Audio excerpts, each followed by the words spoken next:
बिस्मिल्लाहिर्रहमानिर्रहीम। अस्सलाम वालेकुम friends, I am Zain Tabassum. Zain academy की जानिब से केमिस्ट्री की एक और न्यू ब्रांच के साथ आप लोग की खिदमत में हाज़िर हूँ।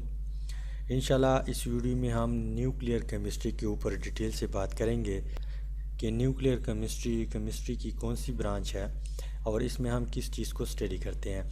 लेकिन उससे पहले अगर आप लोगों ने ज़ैन एकेडमी चैनल को सब्सक्राइब नहीं किया तो सबसे पहले ज़ैन एकेडमी चैनल को सब्सक्राइब करें और उसके बाद बेल आइकन को भी लाजमी प्रेस करें ताकि आप लोगों को हर आने वाली न्यू वीडियो की नोटिफिकेशन जो है वो मिल सके। तो न्यूक्लियर केमिस्ट्री जो है इसमें हम दो चीज़ों को डिटेल से स्टडी करते हैं। एक है जी न्यूक्लियस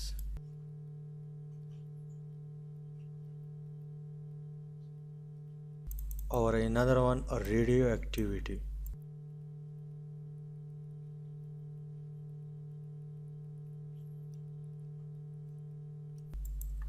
तो रेडियो एक्टिविटी क्या है? हमारे पास नेचर में ऐसे हाईली अनस्टेबल एटम्स है जिससे कंटिन्यूसली रेडिएशन एमिट होती है। क्या है जी?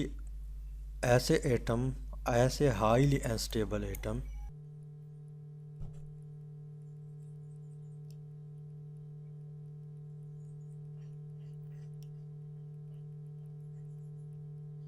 रेडियो एक्टिविटी जो है इसको हम इस तरह एक्सप्लेन करते हैं कि नेचर में ऐसे हाईली अनस्टेबल एटम्स है जिससे कंटिन्यूसली क्या होता है, रेडिएशन एमिट होता है।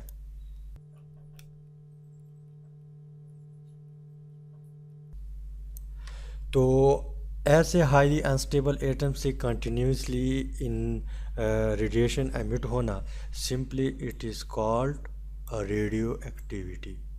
तो हमारे पास हाईली अनस्टेबल एटम्स कौन कौन से हैं जिसकी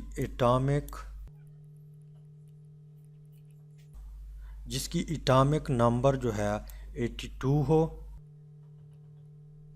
जिसकी एटॉमिक नंबर 82 हो या 82 से ज़्यादा हो। तो इसके लिए मैंने यहाँ पे पीरियोडिक टेबल ऐड किया हुआ है। यहाँ पे 82 है, ये 83, 84, 85, 86, 87, 88, फिर यहाँ पे शुरू होते हैं 89, 90, इस तरह जाते जाते 103 तक, और फिर यहाँ पे शुरू होते हैं 104, 5, 6, 7, 8, 9, इस तरह जाते 118 तक। तो जिसकी एटॉमिक नंबर 82 हो या 82 से ज़्यादा हो वो हमारे पास हाईली अनस्टेबल एटम है और इससे कंटिन्यूसली रेडिएशन जो है एमिट होता है, और इस तरह रेडिएशन एमिट होना simply it is called radio activity. तो हम इस चीज़ को कहाँ पे पढ़ते हैं, कहाँ पे स्टडी करते हैं? Nuclear chemistry. तो ये जितनी भी एटम्स है इसको हम कहते हैं रेडियो एक्टिव एलिमेंट। इसको हम क्या कहते हैं? Radio active element. तो जिसकी एटॉमिक नंबर 82 हो या 82 से ज़्यादा हो इसको हम क्या कहते हैं? Radio active element. तो रेडियो एक्टिविटी का फ़ायदा हमें क्या है? रेडियो एक्टिविटी एलिमेंट्स जो है, एटम्स जो है, ये मेडिकल में यूज़ करते हैं कैंसर की ट्रीटमेंट के लिए। वहाँ पे जो है अल्फ़ा रेज़ जो है, बीटा और इस तरह एक्स रेज़ जो है इसको यूज़ करते हैं कैंसर की इलाज के लिए। इसके अलावा बिजली बनाने में भी ये रेडियो एक्टिविटी एलिमेंट यूज़ करते हैं, तो ये हमें बहुत फ़ायदा देता है। इसके अलावा हम न्यूक्लियस को भी स्टडी करते हैं। फॉर एग्ज़ाम्पल हमारे पास हाइड्रोजन एटम है। हाइड्रोजन, इसकी एटॉमिक नंबर 1 है और इसको हम H से रिप्रेजेंट करते हैं। तो यहाँ पे इसकी न्यूक्लियस है और यहाँ पे इसकी शेल है। तो यहाँ पे इसमें एक वो इलेक्ट्रॉन होता है और यहाँ पे एक प्रोटॉन होता है। इस पे नेगेटिव चार्ज और इस पे पॉजिटिव चार्ज।